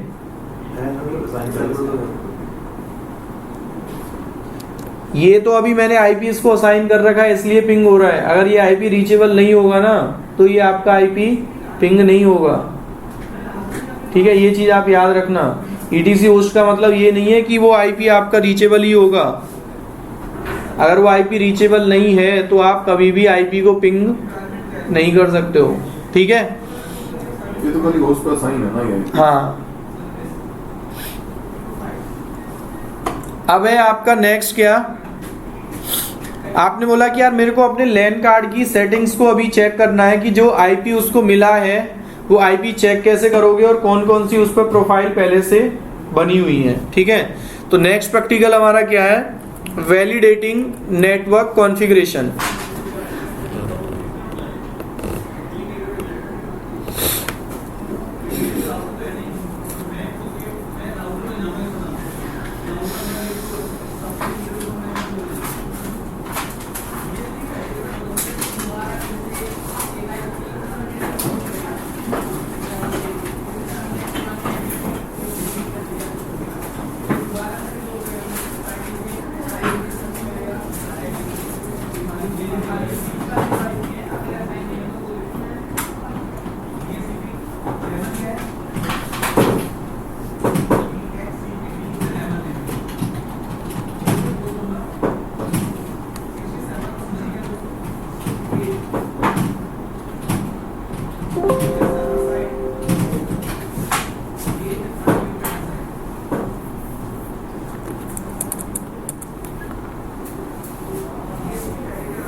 सबसे पहले हमने क्या किया है यहाँ पे IP लिंक शो। तो आपको ये बता रहा है कि आपके मशीन में ये इंटरफेस देखो, अभी ये वर्चुअलाइजेशन की मशीन है, तो यहाँ पे कुछ लैन कार्ड बैक एंड में वर्चुअलाइजेशन के कम्युनिकेशन के लिए भी बने हुए हैं। ठीक है, वो कौन कौन से हैं मैंने आपको यहाँ पे अभी एक ncpa.cpl खोल के दिखाया था।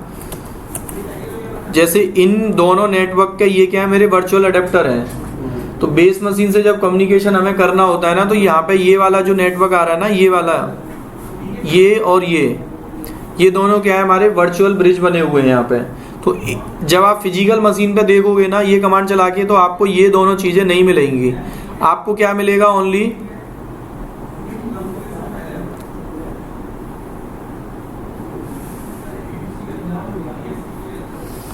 एक मिनट दो,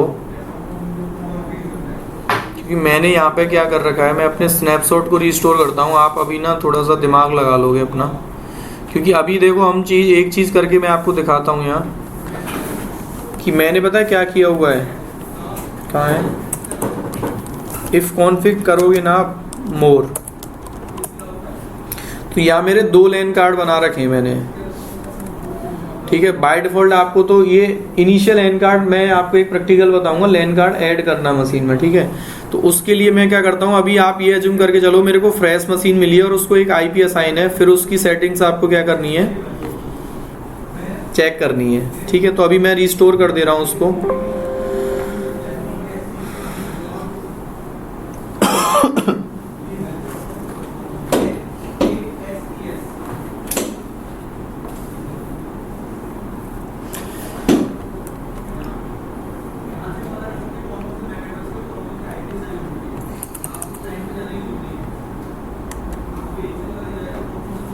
ये आपने क्या किया अभी, स्नैपशॉट क्या था?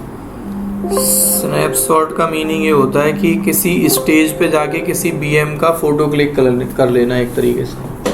जैसे आपने बोला कि मैंने एक प्रोडक्शन सर्वर बनाया जिस पे डेटाबेस चल रहा है कोई भी, ठीक है, आपने बोला कि आपको 1% भी रिस्क है कि आगे चल के मेरी मशीन रन टाइम पे करप्ट हो सकती है, क्रैश हो सकती है, कुछ भी हो सकता है। आपने बोला कि यार ऐसा ना हो कि कहीं मेरा डेटाबेस मशीन चलने से बंद हो जाए और मैं उसको फिर रिस्टोर ही ना कर पाऊँ। ठीक है, तो आप क्या करते हो, डेटाबेस इंस्टॉल करने के बाद आपने बोला मैं इसका क्या कर लूंगा, एक स्नैपशॉट यानी कि फोटो क्लिक कर लूंगा इस स्टेज पे जाके कि मेरी मशीन कहीं पे अगर जाके क्रैश हुई तो उसको मेरे को वापस उसी पॉइंट पे क्या करना पड़ा, रिस्टोर करना पड़ा, तो आप कर पाओ। तो मैंने क्या कर रखा है, इस मशीन का स्नैपशॉट ले रखा है विद फ्रेश इंस्टॉलेशन। ये क्या बैकअप और कि जब मैं आपकी क्लास लूंगा तो मैं जो मैंने कल पढ़ाया होगा वो क्या हो जाएगा, ओवरराइट हो जाएगा, मेरे को फिर से फ्रेश मशीन मिलेगी उस केस में। ये क्या बैकअप है एक? हाँ, मशीन का बैकअप एक तरीके से ये मान लो आप। ठीक है,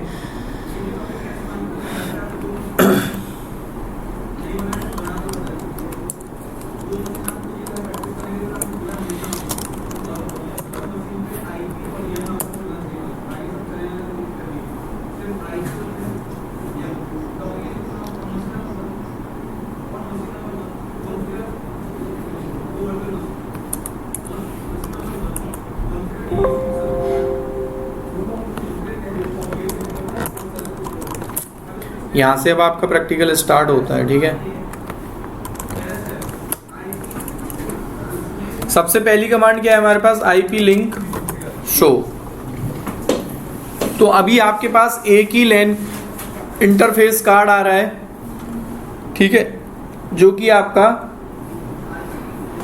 एक निक लगा है इसमें, तो यही हमारा। तो आप जब फिजिकल मशीन पे, किसी भी एक फिजिकल मशीन पे अगर सिस्टम रखे हो नीचे तो चेक कर सकते हो, किसी पे नहीं है ना सिस्टम, ये चीज आपको नहीं मिलेगी। ठीक है, या फिर मैं इफ कॉन्फिग कमांड चला के आपको दिखाता हूं, तो यहाँ पे आपका जो ये वाला है ना आपका लिंक, ये आपको नहीं मिलेगा क्योंकि ये वर्चुअल ब्रिज यहाँ पे बना हुआ है, क्योंकि हमने VMware में अपनी वर्चुअल मशीन को ऑन किया हुआ है। ठीक है, तो इस वजह से आपको जो मिलेगा एक्चुअल में ये कॉन्फ़िगरेशन मिलेगी। ये आपका क्या है, लूप बैक। ठीक है, तो लूप बैक की भी एक कॉन्फ़िगरेशन फाइल हमारी बनती है और इसको आप पिंग करोगे। ठीक है, यानी कि आपका NIC वर्किंग में है। ठीक है, तो IP लिंक शो से आपको ये पता चलता है एक तरीके से कि आपके इस मशीन में कितने आपके लिंक या इंटरफेसेस जुड़े हुए हैं, ठीक है। नेक्स्ट, सेम कमांड आपके पास होती है एक आईपी लिंक, या तो आईपी लिंक शो करो या फिर आईपी लिंक करो, दोनों का मीनिंग सेम है, हाँ, ठीक है। नेक्स्ट, आईपी एडीडीआर,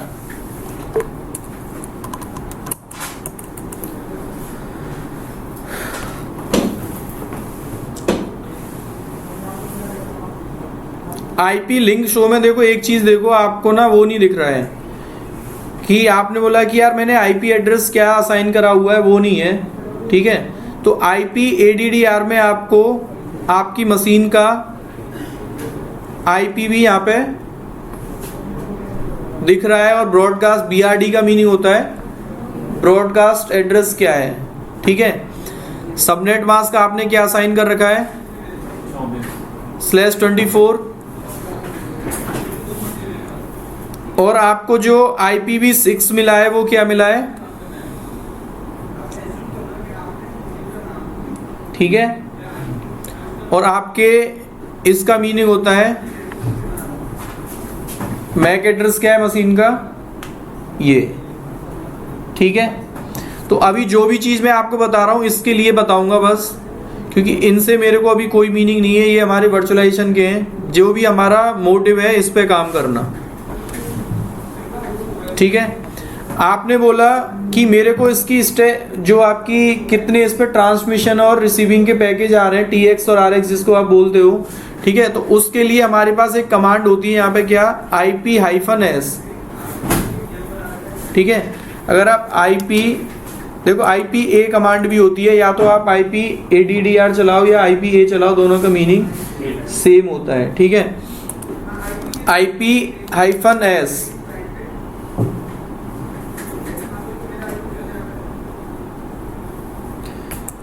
इसमें हाइफन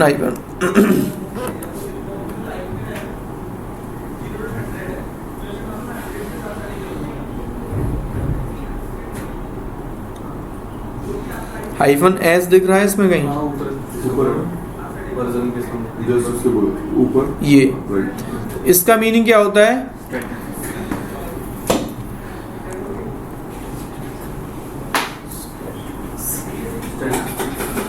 और हमने ये दोनों पढ़ लिए, लिंक पढ़ लिया, एड्रेस पढ़ लिया, ठीक है। आईपी राउट में आपका क्या आता है, गेटवे क्या है आपका, हर एक इंटरफेस के लिए गेटवे क्या है। तो यहाँ पे आपको बता रहा है कि 10.0 के लिए आपका जो डिफॉल्ट गेटवे सबका क्या है 10.2, यानी कि जो आपका लैन कार्ड है ना उसके लिए गेटवे आपका क्या बता रहा है। तो आप इसको जैसे ही पिंग करोगे तो आपका गेटवे रीचेबल है। सेम चीज आप देख सकते हो किससे, राउट -n से। तो यहाँ पे आपको बता भी रहा है कि कौन से इंटरफेस के लिए कौन सा गेटवे आपका असाइन हो रखा है, ठीक है। या तो राउट -n चलाओ या फिर आईपी राउट चलाओ,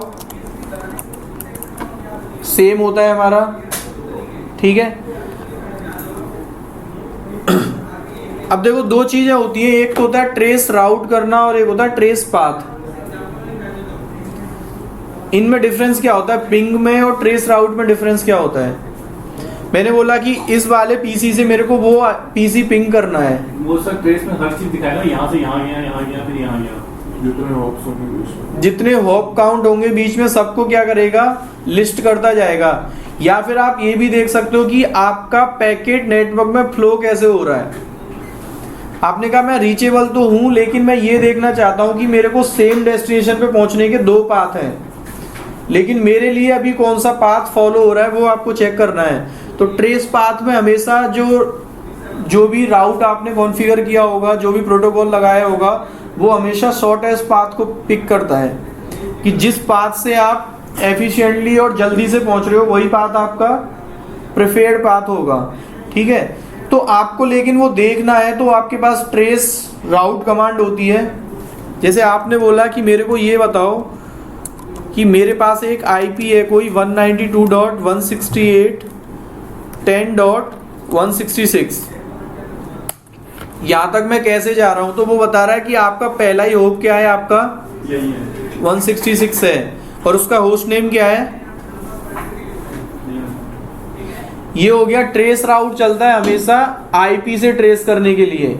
या फिर आपने बोला कि यार मैं डेस्टिनेशन मशीन से पिंग नहीं कर पा रहा, तो उस केस में आप क्या करते हो, ट्रेस राउट करते हो। आप ये देखोगे कि लास्ट मेरा पैकेज कहाँ तक पहुंच रहा है, जो आपका पैकेट है वो आपका लास्ट कहाँ तक पहुंच रहा है। आपने बोला कि यार यहाँ पे कुछ केबल में प्रॉब्लम हो सकती है 4th वाले पीसी पे, तो आप क्या करोगे, उस पीसी के आईपी पे जाओगे, वो आपको पता चल जाएगा लास्ट होप में। तो फिर आपको वो एक आइडिया हो जाएगा कि यार मैं इस वाले गेटवे तक पहुंच पा रहा हूँ, यहाँ के बाद कुछ प्रॉब्लम है, तो डायरेक्टली आप नेटवर्क टीम को बोलोगे कि ये आईपी है, यहाँ तक मेरी रीचेबिलिटी है, उसके बाद आप चेक करके दो। ठीक है। आपने बोला मेरे को नाम से अगर ट्रेस करना है तो होस्ट नेम से, तो फिर आप चलाते हो कमांड क्या, ट्रेस पाथ।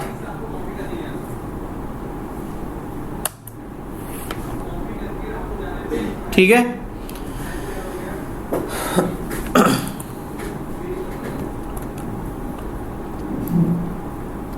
एक कमांड होती है हमारी SS-LT।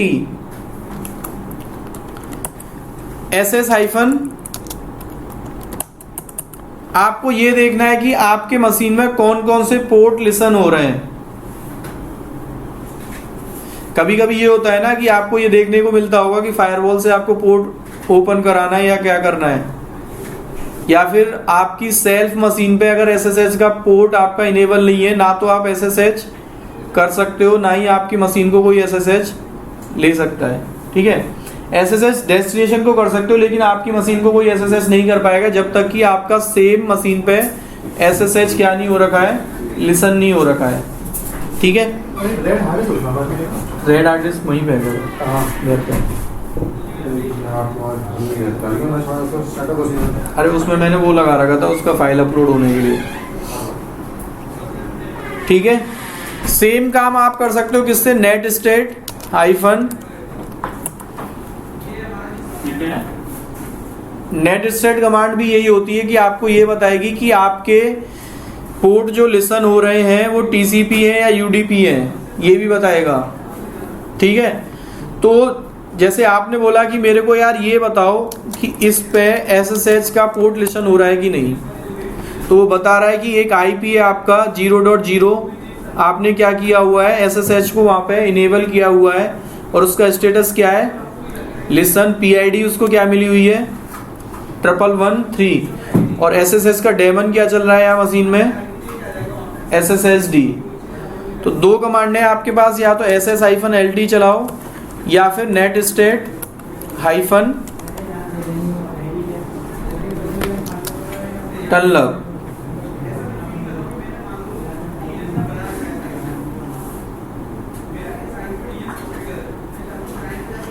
ठीक है सर।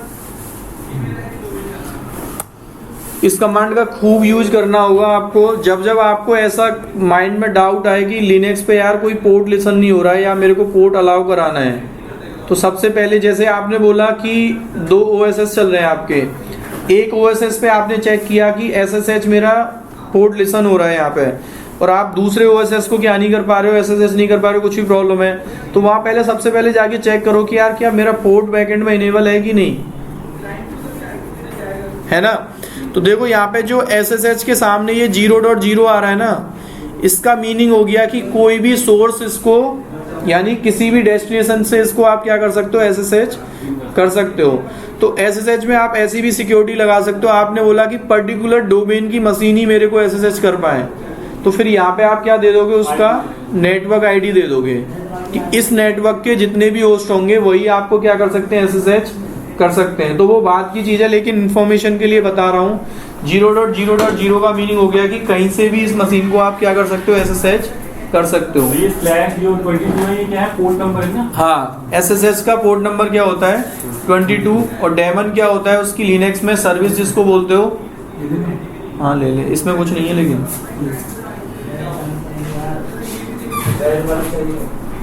घर पे है। ठीक है। तो अभी आप ऐसा करो, जल्दी से हम 10 मिनट का ब्रेक ले लेते हैं। ठीक है।